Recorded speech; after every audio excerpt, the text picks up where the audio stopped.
ఇప్పుడు బతుకమ్మ బతుకమ్మ ఉయ్యాలు అని ఆడుకోవాలా, లేదంటే ఇందిరమ్మ ఇందిరమ్మ ఉయ్యాలు అని ఆడుకోవాలా? వచ్చేది బతుకమ్మ పండగ, ఇందిరమ్మ పండగ. అర్థం కావట్లేదు నిజంగా. తెలంగాణలోని ఆడపడుచులందరూ కన్ఫ్యూజన్లో ఉన్నారు. ఇందిరమ్మ ఏమన్నా ఆవిడ ఇంట్లో నుండి ఇచ్చిందా డబ్బులు? ఇందిరమ్మ చీరలు ఏంది నాకు అర్థం కాలేదు. రాను రాను హైదరాబాద్కి ఇందిరమ్మ బాధ అని పెడతారేమో పేరు.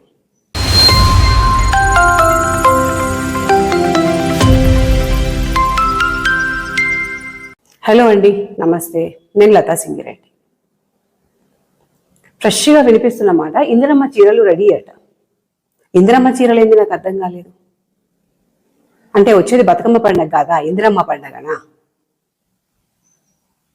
అసలు రేవంత్ అన్నని గెలిపించింది దేనికి? కాంగ్రెస్ ప్రభుత్వాన్ని గెలిపించింది దేనికి? ప్రజలు రాష్ట్రాన్ని అభివృద్ధి చేస్తారు. వాళ్ళు ఆల్రెడీ గత ప్రభుత్వం అప్పులు చేసింది. కనీసం వీలైనా రాష్ట్రాన్ని ఒక దారిలో పెడతారు,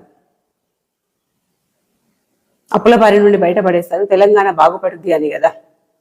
కానీ వీళ్ళేం చేస్తున్నారు? గెలిచినప్పటి నుండి ఎంతసేపు తెలంగాణ తల్లి విగ్రహం గురి చేశాము, ఆ ప్లేస్లో కొత్త విగ్రహం పెడదాము, టీఎస్ని తీసేసి టీజీ చేద్దాము, బతుకమ్మ చీరలు ఇందిరమ్మ చీరలుగా మారుస్తాము. అసలు ఏం చేస్తున్నారు మీరు? మీకైనా అర్థమవుతుందా? గెలిచిన తర్వాత మీరు చేయాల్సిన పనులు ఏంటి? ఆలోచించండి ఒకసారి. బతుకమ్మ పండగకి ఆడబిడ్డలకి మీరు చీరలు ఇస్తున్నది దేనికోసం?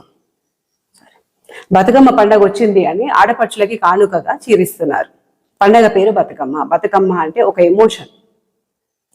తెలంగాణ ప్రజలకి బతుకమ్మ అనేది ఒక ఎమోషన్. అలాంటి ఎమోషన్ని మీరు ఇందిరమ్మ చీరలు ఏంది నాకు అర్థం కాదు.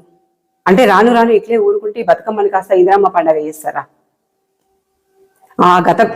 గత ప్రభుత్వంలో ఆవిడ వచ్చింది, కవితమ్మ. ఆమె చెప్తే తప్ప తెలంగాణ ప్రజలకి బతుకమ్మే తెలియదు అన్నట్టు బిల్డప్ ఇచ్చింది.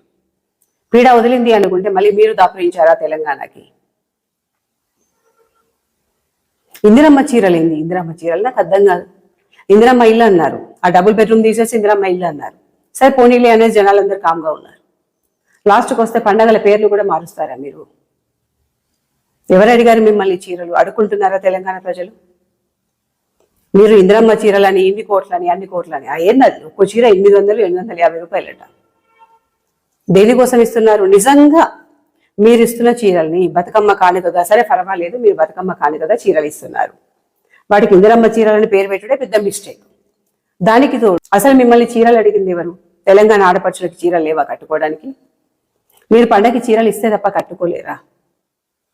కామన్ గానే ఒక ఆడబిడ్డ షాప్కి వెళ్ళింది అంటే తను ఉన్నంతలో 100 రూపాయల చీర తెచ్చుకున్నా కూడా ఆవిడకి నచ్చిన రంగు, ఆవిడకి నచ్చిన డిజైన్, ఆవిడకి నచ్చింది తీసుకొచ్చుకొని కట్టుకుంటారు. అలాంటిది మీరేవో చీరలు తీసుకొచ్చి ఇస్తే వాటిని తీసుకొచ్చి వీళ్ళు కట్టుకుంటారు అనుకుంటున్నారా? బతుకమ్మ చీరలు ఎవరైనా ఆడబిడ్డలకు ఆర్డర్ ఇచ్చారా? ఆడబిడ్డల బతుకులు బాగుపడ్డాయా మీరు ఆర్డర్ ఇవ్వడం ద్వారా? లేదు. మీరు ఇచ్చిన చీరల్ని కట్టుకుంటారు అనుకుంటున్నారా? మీరు 100 చీరలు ఇస్తే దాన్ని ఒక్కరు కూడా ఆ చీరని కట్టుకోరు. మా ఊళ్ళలోకి వెళ్తే ప్రతి చుట్టూ మొత్తం అవే చీరలు, పొలాల చుట్టూ ఇప్పుడైతే మొన్న చూసాను నేను, ఆ కస్టర్డ్ ఆపిల్స్ అని వస్తాయి కదా, ఆ చెట్ల చుట్టూ ఇవే చీరలు చుట్టూ పెట్టిను, అప్పటి బతుకమ్మ చీరలు. సేమ్ అట్లనే మీరు ఇచ్చే చీరలు కూడా చిత్తు కాగితాల్లాగా పనికిరాని పాత బట్టలతో పాటు ఒకటికొకటి ముడేసి పొలాల చుట్టూ కడతా ఉన్నారు. వీటి కోసం ఎందుకు రాష్ట్ర ఖజానాన్ని దెబ్బతీస్తున్నారు? చీరకి 800 పెట్టినామన్నారు కదా, అదే మీరు కొనుక్కోండి అనేసి అవే ఆడబిడ్డలకి, మీరు ఎవరినైతే సెలెక్ట్ చేశారో అదే ఆడబిడ్డలకి ఆ 800 వాళ్ళ అకౌంట్లో వేస్తే వాళ్ళు పిల్లల ఫీజు కోసము, ఇంట్లో నిత్యావసరాల కోసము, ఏ హాస్పిటల్ కోసమో వాడుకుంటారు కదా. ఎందుకు పనికి మళ్ళీ ఖర్చులు పెడుతున్నారు? వాటికి ఇంక పేర్లు ఎందుకు మారుస్తున్నారు? ఏవో ఘనకార్యాలు చేసినట్టు.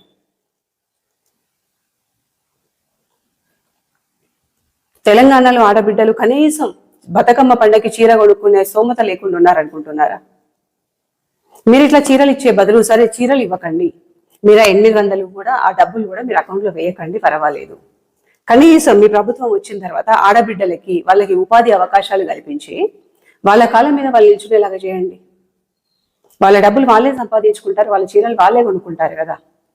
ఒకటి గమనించండి, తెలంగాణ ఆడబిడ్డలు ఎప్పుడు అడుక్కునే స్థాయిలో లేరు, ఉండరు కూడా. ఇది వరకు లేరు, ఇక మీదట ఉండరు కూడా. దగ్గరుండి మీ ప్రభుత్వాన్ని గెలిపించుకున్నందుకు మీరేం చేయాలా? ఆడపడుచులు వాళ్ళ కాళ్ళ మీద వాళ్ళు నిల్చున్నట్టు ఉపాధి అవకాశాన్ని కల్పించండి. మీకేమన్నా దయా దాక్షిణ్యాలు ఉంటే విద్యా వైద్యం ఉచితంగా ఇవ్వండి. తెలంగాణలోని ఆడబిడ్డలందరూ హ్యాపీగా ఉంటారు. ఎందుకంటే పనికి మాలిన బస్సు దేనికి? బతుకమ్మ చీరలు దేనికి? వాటి కోసం ఇంత ఖర్చులు దేనికి? అసలు తెలంగాణ రాష్ట్రాన్ని ఏం చేద్దాం అనుకుంటున్నారు మీరు?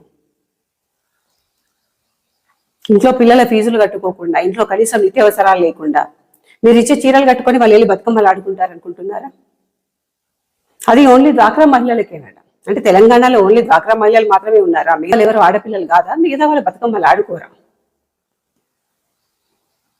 నిజంగా ఏం చేస్తున్నారు రేవంత్ అన్న? అసలు మీకు ఐడియా ఇస్తుంది ఎవరు? దుమ్మెత్తిపోస్తున్నారు ఊళ్ళలోకి వెళ్తే ఆడబిడ్డలు.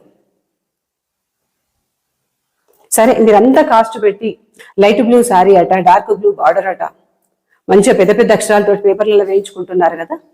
ఇవే చీరలని ఒక మినిస్టర్ వైఫ్, ఒక ఎమ్మెల్యే వైఫ్, సీఎం రేవంత్ అన్న వైఫ్, పోనీ మీ ఇందిరాగాంధీ, మీ సోనియా గాంధీ వీళ్ళు కట్టుకుంటారా? కట్టుకొని బతుకమ్మ పండుగని సెలబ్రేట్ చేసుకుంటారా? ముందు మీ ఇళ్లలో ఇవ్వండి ఆ చీరల్ని, వాళ్ళని కట్టుకోమనండి. వాళ్ళు కట్టుకొని వచ్చి బతుకమ్మ ఆడితే వాళ్ళ పక్కన మిగతా వాళ్ళందరూ చేరి బతుకమ్మ ఆడతారు. అంటే మీరు గొప్పగా చెప్పుకోవడానికి, పేపర్లలో పెద్ద పెద్ద స్టేట్మెంట్లు ఇచ్చుకోవడానికి, మంచి మంచి న్యూస్ ఛానల్లో ఇంటర్వ్యూలు ఇచ్చుకోవడానికి మీకు టాపిక్ కావాలి కాబట్టి ఆడబిడ్డల్ని వాడుకుంటున్నారు. సారీ, వాడుకుంటున్నారు అన్న పదం కరెక్ట్ కాదేమో, కానీ ఆడబిడ్డల పేరు చెప్పుకొని మీరు పబ్బం గడుపుకుంటున్నారు. ఇప్పటికైనా ఆలోచించండి. వీలైతే వాళ్ళకి డబ్బులు వేయండి వాళ్ళ అకౌంట్లోకి, ఫ్యామిలీకి పనికొస్తాయి. అంతేగాని ఈ చిల్లర మల్లర ఖర్చులు పెట్టి ఏదో మీరు గొప్పల కోసం, గొప్పల కోసం మేము కట్టే పన్నులని తప్పుదారి పట్టిస్తూ మా జీవితాలని ఆగం చేయకండి. గత ప్రభుత్వం చేసిన అదే తప్పు మళ్ళీ రేవంత్ అన్న కూడా చేస్తున్నారు. మళ్ళీ కాంగ్రెస్ ప్రభుత్వం కూడా అదే దారిలో పోతుంది, అదే తప్పు చేస్తుంది.